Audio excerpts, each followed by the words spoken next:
السلام عليكم ورحمة الله وبركاته. إن الحمد لله نحمده ونستعينه ونستغفره ونؤمن به ونتوكل عليه ونعوذ بالله من شرور أنفسنا ومن سيئات أعمالنا. من يهده الله فلا مضل له ومن يضلله فلا هادي له. وأشهد أن لا إله إلا الله وحده لا شريك له وأشهد أن محمدا عبده ورسوله وأرسله بالحق بشيرا ونذيرا وداعيا إلى الله بإذنه وسراجا منيرا. أما بعد فإن خير الحديث كتاب الله وخير الهدي هدي محمد صلى الله عليه وسلم وشر الأمور محدثاتها وكل محدثة بدعة وكل بدعة ضلالة وكل ضلالة في النار. أعوذ بالله من الشيطان الرجيم. بسم الله الرحمن الرحيم. يا أيها الذين آمنوا اتقوا الله حق تقاته ولا تموتن إلا وأنتم مسلمون. يا أيها الناس اتقوا ربكم الذي خلقكم من نفس واحدة وخلق منها زوجها وبث منهما رجالا كثيرا ونساء واتقوا الله الذي تساءلون به والأرحام إن الله كان عليكم رقيبا. يا أيها الذين آمنوا اتقوا الله وقولوا قولا سديدا يصلح لكم أعمالكم ويغفر لكم ذنوبكم ومن يطع الله ورسوله فقد فاز فوزا عظيما. بسم الله الرحمن الرحيم. قاف والقرآن المجيد. بل عجبوا أن جاءهم منذر منهم فقال الكافرون هذا شيء عجيب أإذا متنا وكنا ترابا ذلك رجع بعيد قد علمنا ما تنقص الأرض منهم وعندنا كتاب حفيظ بل كذبوا بالحق لما جاءهم فهم في أمر مريج أفلم ينظروا إلى السماء كيف بنيناها وزيناها وما لها من فروج. وقال سبحانه وتعالى إن الدين عند الله الإسلام. وقال سبحانه وتعالى في موضع آخر ومن يبتغي غير الإسلام دينا فلا يقبل منه وهو في الآخرة من الخاسرين. وقال النبي صلى الله عليه وسلم بني الإسلام على 5: شهادة أن لا إله إلا الله وأن محمد رسول الله وإقام الصلاة وإيتاء الزكاة وصوم رمضان والحج البيت إن استطاع إليه سبيلا.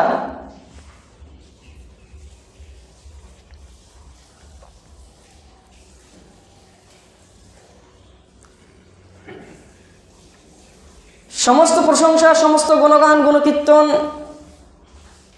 সেই মহান পাক রব্বুল আলামিনের জন্য, যে মহান পাক রব্বুল আলামিন এই সুন্দর আবহাওয়াতে আমাদের সকলকেই জুমার সালাত আদায় করার জন্য এই জুমার মসজিদে উপস্থিত হওয়ার তৌফিক দিয়েছেন, সুযোগ করে দিয়েছেন। প্রশংসা সেই রবের, যে রব আমাকে আপনাকে আশরাফুল মাখলুকাত করে দুনিয়ার বুকে পাঠিয়েছেন। তাই সকলে বলি আলহামদুলিল্লাহ। দরুদ ও শান্তি বর্ষিত হোক আমার আপনার সকলের প্রিয় নবী আখিরুন নবী সৈয়দুল মুরসালিন মুহাম্মদ সাল্লাল্লাহু আলাইহি ওয়াসাল্লামের উপর, জিনার ত্যাগ ও তিতিক্ষার পরিবর্তে আমরা এই ধর্ম ইসলাম পেয়েছি, সেই মহামানবের প্রতি দরুদ ও শান্তির ধারা বর্ষিত হোক। সকল বলি আল্লাহুম্মা আমিন। তিনার পরিবার পরিজন এবং সাহাবা বর্গদের প্রতি দরুদ ও শান্তির ধারা বর্ষিত হোক, আল্লাহুম্মা আমিন। আজ আমি আপনাদের সম্মুখে যে বিষয় নিয়ে উপস্থিত হয়েছি সেটা হয়তো অনেকেই বুঝতে পেরেছেন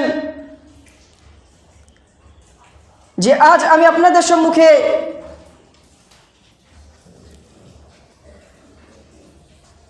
ইসলাম সম্পর্কে, ইসলাম ধর্ম সম্পর্কে কিছু আলোচনা করব।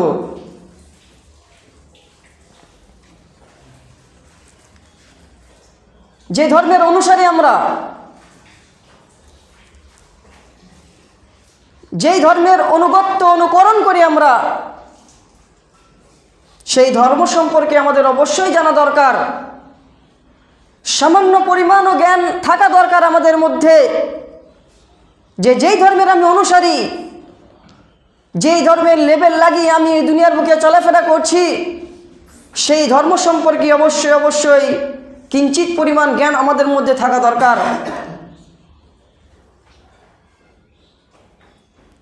কেননা যে কোনো বিষয়ে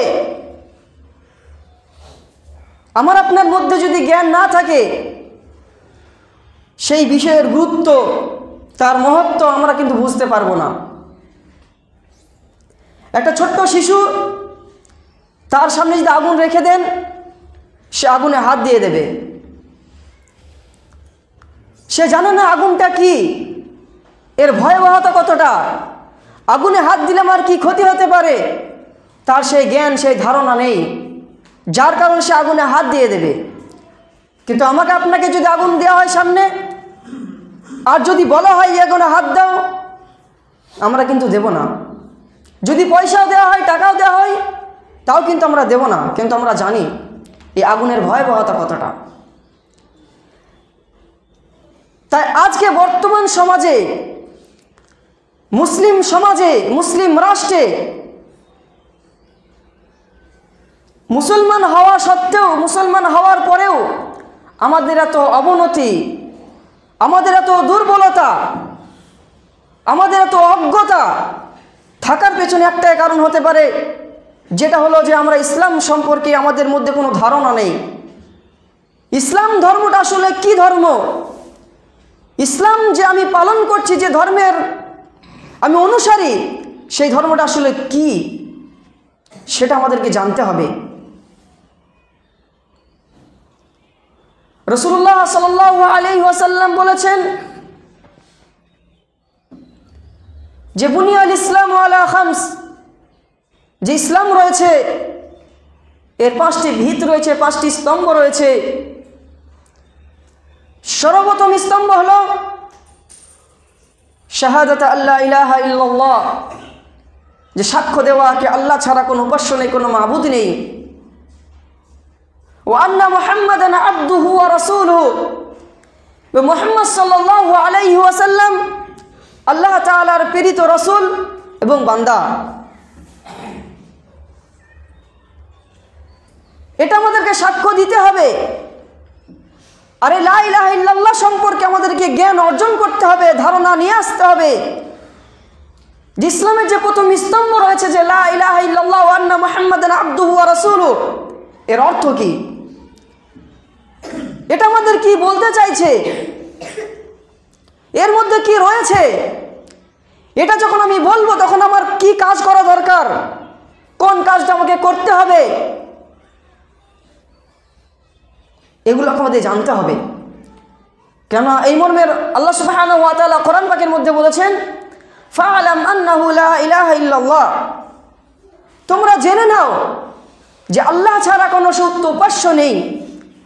আর এই কথাটাই যখন রাসূলুল্লাহ সাল্লাল্লাহু আলাইহি ওয়াসাল্লাম সাফা পাহাড়ের ওপরে দাঁড়িয়ে যখন কুরাইশদেরকে লক্ষ্য করে বলেছিলেন, সেই সব মক্কার কাফেরদেরকে লক্ষ্য করে বলেছিলেন, সেই সব মক্কার মুশরিকদেরকে লক্ষ্য করে বলেছিলেন ইয়া আইয়ুহান নাস কুলু লা ইলাহা ইল্লাল্লাহ তুফলিহু তুফলিহু তামলিকুল আরব ওয়াল আজম। হে মানব সম্প্রদায়, তোমরা লা ইলাহা ইল্লাল্লাহ পড়ো, আল্লাহ ছাড়া কোনো সত্য উপাসনা এটা বলো, তোমরা তুফলিহু, তোমরা সফল হয়ে যাবে। ওয়া তামলিকুল আরব ওয়াল আজম, শুধু সফলতাই নয়, দুনিয়ার সফলতা আল্লাহ তাআলা তোমাদের হাতে দিয়ে দেবে, পরকালের সফলতা আল্লাহ তোমাদেরকে দিয়ে দেবে। তামলিকুল আরব ওয়াল আজম, আরবের আধিপত্য এবং সারা বিশ্বের আধিপত্য তোমাদের হাতে দিয়ে দেবে যদি তোমরা শুধু এইটা বলো। এর মধ্যে এত পাওয়ার রয়েছে, এত ক্ষমতা রয়েছে। শুধু যদি আমরা লা ইলাহা ইল্লাল্লাহ পড়ি তাহলে আল্লাহ সুবহানাহু ওয়া তাআলা আমাদেরকে সফলতা দিয়ে দেবে, দুনিয়ার সফলতা দিয়ে দেবে, পরকালের সফলতা দিয়ে দেবে। তামলিকুল আরব ওয়াল আজম, এবং এই দুনিয়ার আধিপত্য আমাদেরকে দিয়ে দেবে আল্লাহ সুবহানাহু ওয়া তাআলা। কিন্তু এর অধিকার এটা জানার পরেও এটা আমরা বলি, অনেক মানুষ বলেন মুখে, কিন্তু তারপরে আজ আমাদের এত লাঞ্ছিত, এত অপমানিত। এর কারণ কি? কারণ এর উপরে যে বিশ্বাস থাকা দরকার ছিল, এটা বলার পরে যে আনুগত্য আমার আপনার মধ্যে থাকা দরকার ছিল, যে অনুসরণ আমার আপনার মধ্যে থাকা দরকার ছিল, আল্লাহর কাছে যে আত্মসমর্পণ করা আমার আপনার দরকার ছিল, সেটা আমরা করতে পারিনি। লা ইলাহা ইল্লাল্লাহ আমি আপনি তো মুখে বলে দিয়েছি, লা ইলাহা ইল্লাল্লাহ আমি আপনি তো মুখে বলে দিয়েছি, কিন্তু এটা বলার পরে যেটা কর্ম ছিল, যে কাজ করা দরকার ছিল আমাদেরকে, সেই কাজ থেকে আমরা পিছিয়ে পড়েছি, সেই কাজ থেকে অনেক দূরে সরে গেছি আমরা। আজ আমাদের মধ্যে এমন মানুষ রয়েছে যে লা ইলাহা ইল্লাল্লাহ পড়ে কিন্তু নামাজ পড়ে না। আমাদের মধ্যে এমন মানুষ রয়েছে যে লা ইলাহা ইল্লাল্লাহ পড়ে কিন্তু মিথ্যা কথা ছাড়ে না। আমাদের মধ্যে এমন মানুষ রয়েছে যে লা ইলাহা ইল্লাল্লাহ বলে কিন্তু সুদ খাওয়া ছাড়ে না। আমাদের মধ্যে এমন মানুষ রয়েছে যে লা ইলাহা ইল্লাল্লাহ বলে কিন্তু অত্যাচার করা ছাড়ে না। তাহলে আমরা লা ইলাহা ইল্লাল্লাহ বলার পরেও যদি আমাদের মধ্যে এই খারাপিগুলো থাকে, এই অন্যায় অত্যাচারগুলো থাকে, তাহলে আমরা কিভাবে ইসলামকে বুঝতে পারলাম, আর আমরা কতটা ইসলামকে নিজের করে নিতে পারলাম? ইসলাম তো আব্বাজে ভাইয়েরা, আল্লাহ সাল্লাল্লাহু আলাইহি সাল্লাম তারপরে যেটা বললেন যে ইসলামের বুনিয়াদ, যে ভিত রয়েছে, প্রথম লা ইলাহা ইল্লাল্লাহ ওয়া আন্না মুহাম্মাদুর রাসূলুল্লাহ, তারপরে হলো ইকামিস সালাত, সালাত প্রতিষ্ঠিত করা, নামাজ আদায় করা। এটা আপনাদেরকে যে কতবার বলা হয়েছে, এই মসজিদে যেই খুতবা দিতে আসুক না কেন সেই আপনাদেরকে বলে থাকে যে অন্তত আপনারা 5 ওয়াক্ত সালাত আদায় করুন, আপনাদের সন্তানদেরকে নামাজের আদেশ করুন, আপনাদের সন্তানকে মসজিদে নিয়ে আসেন। তারপরেও এত শোনার পরেও আমাদের অন্তরে গাঁথে না।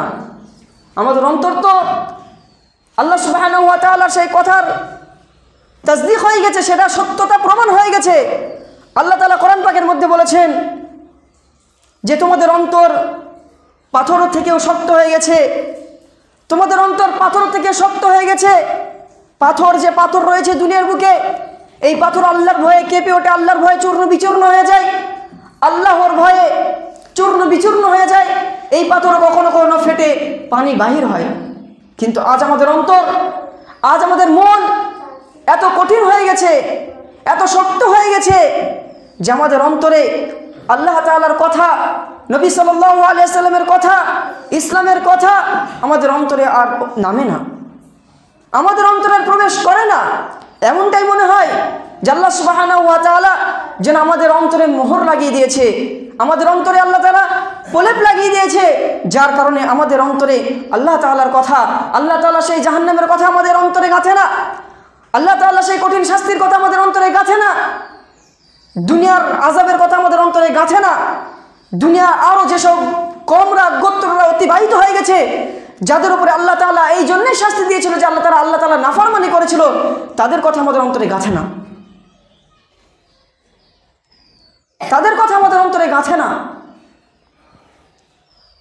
তারপর রাসূলুল্লাহ সাল্লাল্লাহু আলাইহি সাল্লাম বলেছেন যে নামাজ আদায়ের পরে আমাদেরকে যাকাত প্রদান করতে হবে। যাদের যাকাত দেওয়ার ক্ষমতা রয়েছে, আল্লাহ তাআলা যাদের যাকাত দেওয়ার ক্ষমতা দিয়েছে তাদেরকে যাকাত আদায় করতে হবে। তারপরে আমাদেরকে যেটা করতে হবে, যদি আল্লাহ তাআলা সম্পদ দিয়ে থাকে, টাকা পয়সা দিয়ে থাকে, আমাদেরকে হজে যেতে হবে। এই যাকাত দেওয়ার পরে আমাদেরকে যেটা করতে 4 নম্বর যেটা আমি ছেড়ে দিয়েছি, যেটা হলো রমজান মাসে রোজা, যেটা আমাদের পালন করে নিয়েছি, আমরা অতিবাহিত হয়ে গেছে রমজান মাসে আমাদের রোজা।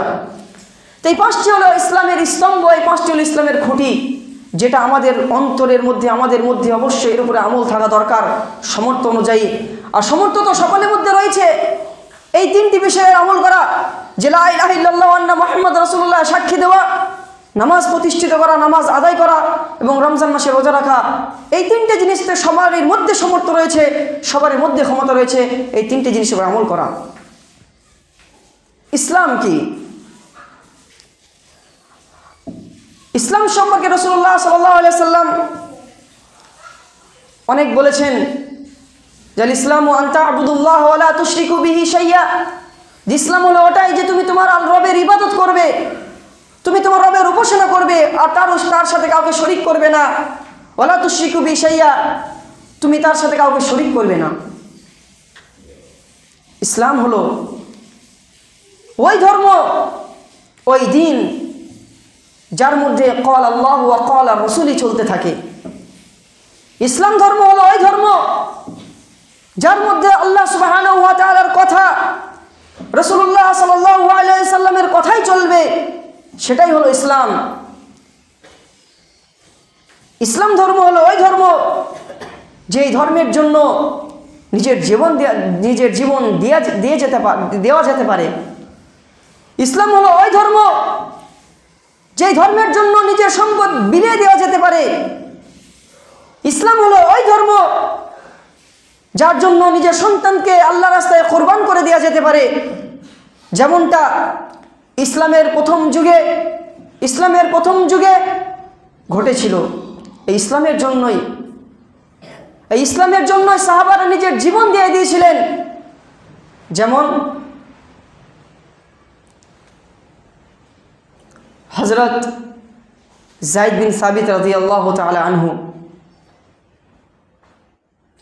এমনিভাবে অনেক সাহাবা তিনাদের জীবনের প্রত্যেকটা বিন্দু ফোঁটা রক্ত এই ইসলামের জন্য দিয়ে দিয়েছিলেন। তারা বুঝতে পেরেছিলেন, তারা জানতে পেরেছিলেন যে ইসলাম কত বড় একটি সম্পদ, ইসলাম একটি কত বড় একটি দামি জিনিস, তারা বুঝতে পেরেছিলেন। বিলাল রাদিয়াল্লাহু তাআলা আনহু এই ইসলাম ধর্মের জন্যই কত কষ্ট সহ্য করেছিলেন। তিনার গলায় দড়ির ফাঁস লাগিয়ে মক্কার অলিতে গলিতে টেনে হিঁচড়ে নিয়ে বেরোনো হয়েছিল। তারপরেও তিনি ইসলামকে ছেড়ে দেয়নি, ইসলামকে ভুলে যায়নি। কিন্তু আজ আমরা এত সুখে থাকা সত্ত্বেও, এত শান্তিতে থাকা সত্ত্বেও কেন আজ আমরা ইসলামকে ভুলে যাচ্ছি? কেন আজ আমরা ইসলাম থেকে এত দূরে সরে যাচ্ছি? কেন আজ আমরা ইসলামকে দূরে সরিয়ে দিচ্ছি? কেন আজ আমরা ইসলামের উপরে আমল করতে এত দ্বিধাবোধ করছি? ইসলাম কি কঠিন জিনিস? না, ইসলাম দুনিয়ার বুকে সবথেকে সহজ ধর্ম, সবথেকে সুন্দর ধর্ম। কেননা এই ধর্ম সেই রবের তরফ থেকে এসেছে, সেই রবের পক্ষ থেকে এসেছে যে রব আমাকে আপনাকে বানিয়েছেন। এই ধর্ম সেই রবের পক্ষ থেকে এসেছে যে রব আমাকে আপনাকে দুনিয়ার বুকে পাঠিয়েছেন। এই ধর্ম সেই রবের বেছে নেওয়া ধর্ম যে রব আমাকে আপনাকে দুনিয়ার বুকে জীবন যাপন করার তৌফিক দিয়েছেন, সেই রবের ধর্ম। সেই রব চাই না যে আমার বান্দা দুনিয়ার বুকে এই আমার ধর্মের উপর আমল করতে গিয়ে এরা কোনো কষ্টের মধ্যে পড়ে যাক। আল্লাহ সুবহানাহু ওয়া তাআলা কোরআন পাকের মধ্যে বলেছেন, ইন্নাদ-দীনা ইনদাল্লাহিল ইসলাম। অবশ্যই আল্লাহ সুবহানাহু ওয়া তাআলার কাছে একমাত্র ধর্ম, একমাত্র দিন, সেটি হলো ইসলাম, সেটি হলো ইসলাম। আজ আমরা ইসলাম ধর্মকে ছেড়ে দিয়ে, ইসলাম ধর্মকে বাদ দিয়ে আজ আমরা অন্য কিছুর মধ্যে, অন্য ধর্মের মধ্যে, অন্য মানুষের আচার আচরণের মধ্যে আমরা আমাদের জীবন ব্যবস্থা খোঁজার চেষ্টা করছি। আজ আমরা অন্য ধর্মের মধ্যে আমাদের জীবন ব্যবস্থা খোঁজার চেষ্টা করছি। আজ আমরা অন্য ধর্মের মানুষের সাথে মিশে গিয়ে তাদের মতন চলার চেষ্টা করছি। অথচ আমরা ভুলে গেছি আমরা সেই ধর্মের মানুষ যেই ধর্মের জন্য আল্লাহ সুবহানাহু ওয়া তাআলা আসমানে আসমানি কিতাব নাজিল করেছেন। আমরা সেই ধর্মের মানুষ যেই ধর্মের জন্য রাসূলুল্লাহ সাল্লাল্লাহু আলাইহি ওয়াসাল্লাম নিজের জীবনের প্রত্যেকটা মুহূর্ত বিলিয়ে দিয়েছেন। আমরা ভুলে গেছি আমরা সেই ধর্মের মানুষ যেই ধর্মের সাহাবারা এই ধর্মকে দুনিয়ার বুকে প্রচার করার জন্য নিজের জীবনের প্রত্যেকটা রক্ত প্রত্যেকটা ফোঁটা বিলিয়ে দিয়েছেন। আমরা সেই ধর্মের মানুষ।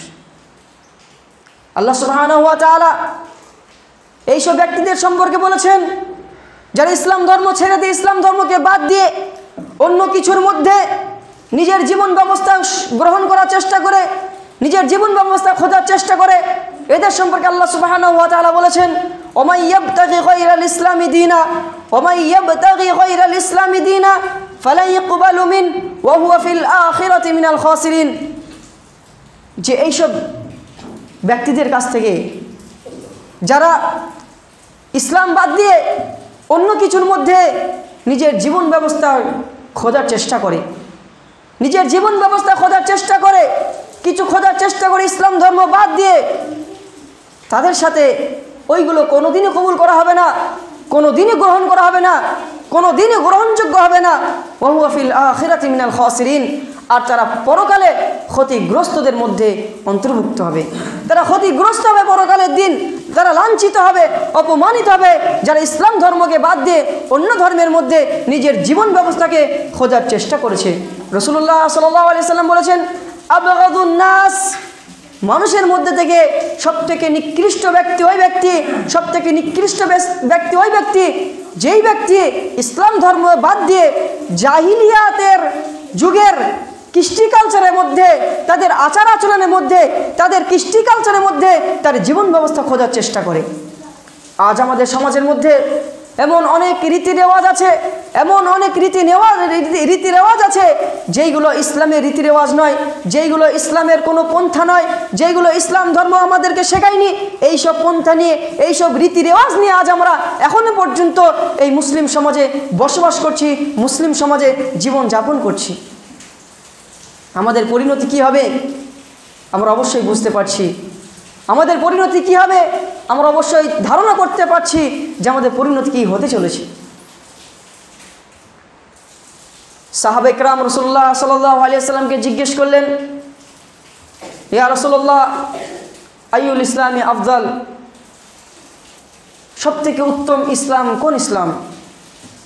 সবথেকে উত্তম ইসলাম কোন ইসলাম? রাসূলুল্লাহ সাল্লাল্লাহু আলাইহি ওয়াসাল্লাম বললেন মান সালিমাল মুসলিমুনা মিন লিসানিহি ওয়া ইয়াদিহি। আল্লাহু আকবার। রাসূলুল্লাহ সাল্লাল্লাহু আলাইহি ওয়াসাল্লাম বললেন যে ইসলাম সবথেকে উত্তম ইসলাম ওই ইসলাম যার মুখের দ্বারাতে, যার জিহ্বার দ্বারাতে অপর মুসলমান কষ্ট পায় না। যে ইসলাম ওই ইসলাম সবথেকে উত্তম। আমরা তো অবশ্যই ইসলামের অনুসারী, আর ইসলামের অনুসারীদেরকে মুসলমান বলা হয়। তা সবথেকে উত্তম ইসলাম ওই ব্যক্তির মধ্যে উত্তম ইসলাম রয়েছে। সবথেকে উত্তম ইসলামের অধিকারী ওই ব্যক্তি যার জিহ্বার দ্বারাতে, যার মুখের দ্বারাতে আরেকজন মুসলমান, আরেকজন ইসলামের অনুসারী ব্যক্তি কষ্ট পায় না, এবং হাতের দ্বারাতে কষ্ট পায় না। আজ আমাদের মুখের দ্বারাতে, আমাদের হাতের দ্বারাতে আজ আমরা একে অপরকে কীভাবে কষ্ট দিচ্ছি, একে অপরকে কীভাবে অপমানিত করছি, লাঞ্ছিত করার চেষ্টা করছি, সেটা আমরা ভালোভাবেই জানা আছে আমাদের। আল্লাহ সুবহানাহু ওয়া তাআলা কোরআন পাকের মধ্যে বলেছেন ইয়া আইয়ুহাল্লাযীনা আমানু দুখুলু ফিস সিলমি কাফা ওয়া লা তাত্তাবিউ খুতুওয়াতিশ শাইতান ইন্নাহু লাকুম আদুউম মুবিন। হে ঈমানদারগণ, তোমরা ইসলামের মধ্যে পরিপূর্ণ প্রবেশ করে যাও। ওয়া লা তাত্তাবিউ খুতুওয়াতিশ শাইতান, এবং শয়তানের পদাঙ্ক অনুসরণ করো না, অনুকরণ করো না। ইন্নাহু লাকুম আদুউম মুবিন, সে অবশ্যই তোমাদের প্রকাশ্য সবথেকে বড় শত্রু। আমাদের বড় শত্রু, প্রকাশ্য শত্রু শয়তান। সেই শয়তানের পদাঙ্ক অনুসরণ করতে আল্লাহ সুবহানাহু ওয়া তাআলা নিষেধ করছেন এবং বলছেন তোমরা ইসলামের মধ্যে পরিপূর্ণ প্রবেশ করে যাও, তোমরা ইসলামের মধ্যে পরিপূর্ণ প্রবেশ করে যাও, পরিপূর্ণ আল্লাহ সুবহানাহু ওয়া তাআলার কাছে আত্মসমর্পণ করো, পরিপূর্ণ তোমরা আল্লাহ সুবহানাহু ওয়া তাআলার অনুগত্য অনুসরণ করো। এতেই তোমাদের জন্য সফলতা রয়েছে, এতেই তোমাদের জন্য কামিয়াবি রয়েছে। আজ আমরা ইসলাম ধর্মের অনুসারী হওয়ার পরেও ইসলামের কিছু অংশকে আমরা মানার চেষ্টা করছি, আর কিছু অংশকে ছেড়ে দিচ্ছি। আমরা কিছু অংশকে মানছি আর কিছু অংশকে ছেড়ে দিচ্ছি, আর আমরা ভেবে নিয়েছি যে এটাই ইসলাম। যারা 5 ওয়াক্ত সালাত আদায় করেন তারা এটা ভেবে নেবেন না যে আমি হয়তো পরিপূর্ণভাবে ইসলামের মধ্যে প্রবেশ করে গেছি। আপনি নিজের মধ্যে অনেক খোঁজার চেষ্টা করেন, দেখবেন আপনার নিজের মধ্যে অনেক কমতি রয়েছে, অনেক ঘাটতি রয়েছে, যেটা আপনাকে পূরণ করা দরকার আছে। যেমন অনেক নামাজি রয়েছে, অনেক মুসল্লি রয়েছে, তারা এখনো পর্যন্ত দাড়ি রাখতে পারছে না। অনেক নামাজি রয়েছে, অনেক মুসল্লি রয়েছে, তারা এখনো বিড়ি খাওয়া ছাড়তে পারছে না। অনেক নামাজি রয়েছে, অনেক মুসল্লি রয়েছে, তারা এখনো চায়ের দোকানে বসে গল্প করা ছাড়তে পারছে না। আর তাহলে তাহলে তাহলে তারা কিভাবে পরিপূর্ণভাবে ইসলামের মধ্যে প্রবেশ করলো? তারা কিভাবে পরিপূর্ণভাবে ইসলামের মধ্যে দাখিল হতে পারলো? আমাদেরকে পরিপূর্ণভাবে ইসলামের মধ্যে প্রবেশ করতে হবে। আমাদেরকে পরিপূর্ণরূপে ইসলামের অনুসারী হতে হবে। কেননা ইসলাম তো তারাই মানবে যারা আল্লাহকে বিশ্বাস করে। কোনো হিন্দু ধর্মের ব্যক্তি এটা বলবে না যে আমি ইসলামের এই জিনিসগুলো মানি, আমি এই জিনিসগুলো আমি মানি, কোনোদিনই সে বলবে না। কিন্তু আজ আমরা মুসলমান হওয়ার পরেও, আজ আমরা ইসলামের অনুসারী, আমরা ইসলাম ধর্মের ব্যক্তি বলার পরেও কেন আমরা পরিপূর্ণভাবে ইসলামকে মানতে পারছি না? কেন আমরা পরিপূর্ণভাবে ইসলামে প্রবেশ করতে পারছি না? এটা আপনারাই ভালো জানেন। আমি বলতে পারবো না যে আপনার মধ্যে কি কারণ রয়েছে, কোন ব্যাধির কারণে, কোন রোগের কারণে আপনি পরিপূর্ণভাবে ইসলামের মধ্যে প্রবেশ করতে পারছেন না, পরিপূর্ণভাবে ইসলামকে মানতে পারছেন না, সেটা আপনি ভালো জানেন। তাই যদি আপনার মধ্যে এমন কমতি থাকে, এমন খারাপি থাকে, এমন কিছু থাকে যার জন্য আপনি ইসলামের মধ্যে প্রবেশ করতে পারছেন না, অবশ্যই সেটা দূর করেন। আর আল্লাহ সুবহানাহু ওয়া তাআলা বলে দিয়েছেন, লা তাকনাতু মির রাহমাতিল্লাহ। আল্লাহ তাআলার রহমত থেকে কোনোদিনই মায়ুস হওয়া যাবে না। আল্লাহ তাআলার দয়া থেকে কোনোদিনই মায়ুস হওয়া যাবে না। আমরা যত বড়ই পাপী হই না কেন, যত বড়ই গুনাহগার হই না কেন, আল্লাহ তাআলা আমাদেরকে ক্ষমা করার জন্য আল্লাহ তাআলা আছেন। আল্লাহ তাআলা অবশ্যই আমাদেরকে ক্ষমা করবেন। ওমা ইয়াগফিরুয যুনুবা ইল্লাল্লাহ। আল্লাহ তাআলা ছাড়া আমাদের গুনাহকে কেউ মাফ করবে না, আল্লাহ ছাড়া আমাদের গুনাহকে কেউ ক্ষমা করতে পারবে না। তাই আমাদেরকে যেটা করতে হবে, আল্লাহ তাআলার যে ধর্ম রয়েছে, যে দিন রয়েছে, তার মধ্যে পরিপূর্ণভাবে আমাদেরকে প্রবেশ করে যেতে হবে, প্রবেশ করতে হবে। বিশেষ করে যারা আমরা বিশেষ করে জুমার সালাত আদায় করতে আসি, আপনারা কি ভেবে নিয়েছেন যে জুমার সালাত আদায় করার নামই ইসলাম? জুমার সালাত আদায় করার নামই কি মুসলমান? কখনোই না, কখনোই না। শুধুমাত্র জুমার দিনে জুমার সালাত আদায় করতে আসলেন আর এটা ভেবে নিলেন যে আমি মুসলমান থেকে গেলাম, আমি ইসলাম ধর্মের অনুসারী হয়ে গেলাম, আমি রাসূলুল্লাহ সাল্লাল্লাহু আলাইহি ওয়াসাল্লামের অনুগত হয়ে গেলাম, আমি ইসলামের মুহাম্মদ সাল্লাল্লাহু আলাইহি ওয়াসাল্লামের উম্মতি হয়ে গেলাম। কখনোই হতে পারে না। আপনি তখনই উম্মত হতে পারবেন যখন রাসূলুল্লাহ সাল্লাল্লাহু আলাইহি ওয়াসাল্লামের আদেশকে মানবেন। আপনি তখনই ইসলামের একজন মুসলমান হতে পারবেন যখন আল্লাহ সুবহানাহু ওয়া তাআলার আদেশকে আপনি পরিপূর্ণভাবে মানবেন। আর পরিপূর্ণভাবে মানা এটা কোনো কঠিন কাজ নয়। অনেক মানুষ বলে, আরে এটা যদি আমি মানার চেষ্টা করি আমার জীবন চলবে না। নাউযুবিল্লাহ মিন যালিক। কোনো দিনই হতে পারে না যে কোনো ব্যক্তি ইসলামের উপরে আমল করছে আর আল্লাহ সুবহানাহু ওয়া তাআলা তার জীবনকে সংকুচিত করে দিচ্ছে, তার জীবন ব্যবস্থাকে সংকুচিত করে দিচ্ছে। এটা কোনোদিনই হতে পারে না। আর এটাই বাস্তব। এরকম ঘটনা অনেক রয়েছে। আমাদের শিক্ষক একটা ঘটনা বলেছিলেন যে একজন ইঞ্জিনিয়ার, ছেলেটা ইঞ্জিনিয়ার, তার মুখে দাড়ি রয়েছে, সে একটা কোম্পানিতে গিয়েছে চাকরি করার জন্য। সে কোম্পানির মালিক বলেছে যে তোমার 1.5 লাখ টাকা স্যালারি হবে, কিন্তু তোমাকে দাড়ি রাখা যাবে না। তোমাকে 1.5 লাখ টাকা স্যালারি দেওয়া হবে, কিন্তু দাড়ি রাখতে পারবে না। সেই ছেলেটা একজন আলেমের কাছে এসেছে এবং আলেমকে জিজ্ঞেস করেছে যে এইভাবে আমাকে অফার দিচ্ছে যে দাড়ি রাখতে নিষেধ করছে আর এর জন্য আমাকে 1.5 লাখ টাকা স্যালারি দেবে। সে আলেম বললেন, রিজিকের মালিক আল্লাহ তাআলা, রিজিক দেওয়ার মালিক আল্লাহ সুবহানাহু ওয়া তাআলা। রিজিক তোমার যতটা রয়েছে, যতটা প্রাপ্য তুমি, অবশ্যই আল্লাহ সুবহানাহু ওয়া তাআলা তোমার কাছে পৌঁছে দেবে। আল্লাহ সুবহানাহু ওয়া তাআলার আদেশকে অস্বীকার করে, রাসূলুল্লাহ সাল্লাল্লাহু আলাইহি ওয়াসাল্লাম আদেশকে অস্বীকার করে তুমি ভাবছো যে আমি রিজিক আমি নিজে থেকে নিজে হাতে নেব, কোনোদিনই হতে পারবে না। তাই তুমি ওটাকে ছেড়ে দাও। সেই যুবক ছেড়ে দিয়েছিল। আলহামদুলিল্লাহ, সেই যুবক 2.5 লাখ টাকার চাকরি একটি পেয়ে গিয়েছিল দাঁড়িয়ে রেখেই। তাহলে সত্য ঘটনা আমাদের শিক্ষক বলেছিলেন। তাই এটা ভেবে নেবেন না যে আমি যদি দাঁড়িয়ে রাখি আমার হয়তো সন্তানরা খেতে পারবে না, আমার হয়তো জীবন চলবে না, আমি হয়তো সমাজের মানুষের কাছে মুখ দেখাতে পারবো না। এটা কোনোদিন হতে পারে না। আপনি এটা ভেবে নেবেন না যদি আমি 5 ওয়াক্ত সালাত আদায় করি আমার হয়তো আমি যে রিজিকটা পাচ্ছি, আমি যে টাকা পয়সা পাচ্ছি, এই টাকা পয়সা আমি আর পাবো না, এত সম্পদ আমি আর পাবো না। এটা কোনোদিন হতে পারে না। বরঞ্চ এটা আপনার শয়তানের প্রলোভন আপনার অন্তরের মধ্যে রেখে দিয়েছে। শয়তান আপনাকে ধোকায় রেখে দিয়েছে। এই ধোকা থেকে আপনি বাহির হন। শয়তানের এই ধোকা থেকে আপনি বাহির হয়ে যান। কেন শয়তানের ধোকা আপনাকে ধ্বংস করে দেবে। এই শয়তানের ধোকা আপনাকে জাহান্নামে নিয়ে গিয়ে ছাড়বে। এই শয়তানের ধোকা থেকে আপনি বাহির হয়ে যান। শয়তানের ধোকা থেকে আপনাকে অবশ্যই বাহির হতে হবে।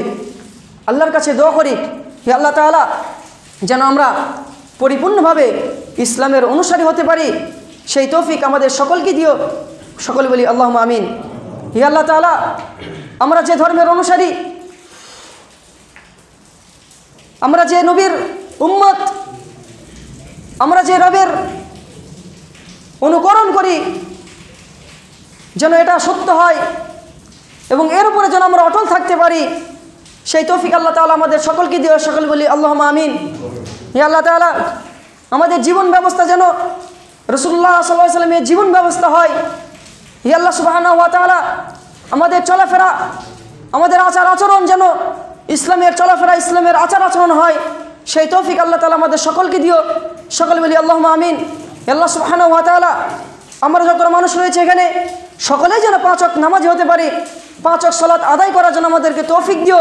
5 ওয়াক্ত নামাজ যেন আমরা পড়তে পারি, সেই তৌফিক আল্লাহ তাআলা আমাদেরকে সকলকে দিও। সকল বলি আল্লাহুম্মা আমিন। হে আল্লাহ তাআলা, ইসলামের উপর আমল করে যেন আমাদের রিজিকে বৃদ্ধি হয়, আমাদের রিজিকে বরকত হয় এবং যে রিজিক দিচ্ছে আল্লাহ তাআলা সেই রিজিকে যেন আমরা সন্তুষ্ট থাকি, সেই তৌফিক আল্লাহ তাআলা আমাদের সকলকে দিও। সকলে বলি আল্লাহুম্মা আমিন। আল্লাহুম্মা সাল্লি আলা মুহাম্মাদি ওয়া আলা আলি মুহাম্মাদ কামা সাল্লাইতা আলা ইব্রাহিম ওয়া আলা আলি ইব্রাহিম